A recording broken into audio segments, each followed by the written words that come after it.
암호화폐 거래소의 실명 계좌를 연동해주는 은행들이 9월 거래소 신고제 시행을 앞두고 재계약 여부를 고심하고 있습니다. 그동안 예치금 증가 등 긍정적인 효과를 누렸지만 최근 당국이 은행의 자금 세탁 방지 의무 강화를 요구하면서 관리 부담이 크게 늘었기 때문입니다. 업계에서는 현재 은행과 실명 계좌 제휴를 하는 거래소 4곳은 금융당국의 신고 수리를 무난하게 받을 것이란 관측이 우세합니다. 하지만 은행들의 재계약 여부에 달려 있어 이마저도 온전히 장담할 수 없는 상황입니다. 27일 금융권에 따르면 농협은행과 신한은행은 각각 제휴 중인 암호화폐 거래소와 오는 7월 계약 만료를 앞두고 있습니다. 농협은행은 빗썸 코인원과 신한은행은 코빅과 거래를 하고 있습니다. 지난해 6월부터 업비트와 제휴를 시작한 K뱅크도 재계약 시점이 도래하고 있는 것으로 전해졌습니다. 지난달 개정된 특정 금융정보법에 따라 암호화폐 거래소는 오는 9월 24일까지 시중은행의 실명 계좌와 연동해야 합니다. 고객이 자기 은행 계좌에서 거래소 지갑으로 입금해 코인을 사고 이를 다시 현금화하려면 은행 계좌를 통해 출금하는 방식입니다. 9월 25일부터는 실명 계좌 연동이 안 될 경우 원화 입출금 서비스를 할 수 없어 사실상 영업이 불가능해집니다.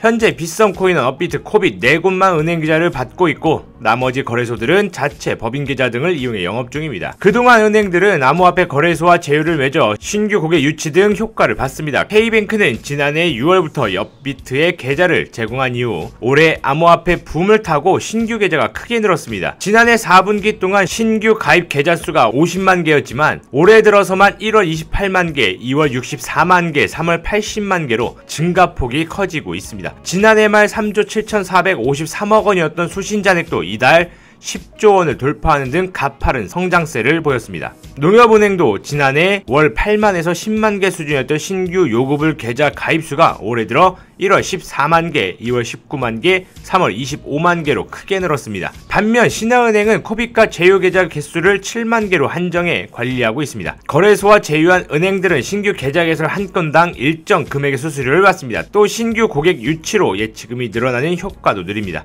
하지만 최근 들어 은행들의 관리 부담이 늘어나고 있습니다. 암호화폐 투기 열풍이 거세지자 정부가 은행들의 책임 강화를 요구하면서입니다. 한 은행 관계자는 영업점에서 의심거래 보고가 늘었고 들어오는 수수료에 피해 자금 방지 및 정보기술 운용 인력 등 관리 비용이 큰 폭으로 증가했다고 말했습니다. K뱅크는 최근 금융감독원으로부터 예금 인출 변동성이 커지는 사항에 대비를 잘하고 있는지 점검을 받기도 했습니다. 금감원은 K뱅크 예금이 빠르게 늘어나는 주요 원인을 가상자산 거래로 보고 갑작스러운 인출에 대응해 고유동성 자산을 충분히 보유하고 있는지 등을 확인했습니다. 농협, 신한은행, K뱅크는 암호화폐 거래소의 안전성을 자체 판단하고 있지만 은행연합회는 암호화폐 거래소의 자금 세탁 위험 평가 기준을 새로 수립하고 있습니다. 은행들은 컨설팅 결과로 나온 새 기준으로 거래소를 평가한 뒤 재계약 여부를 결정할 방침입니다.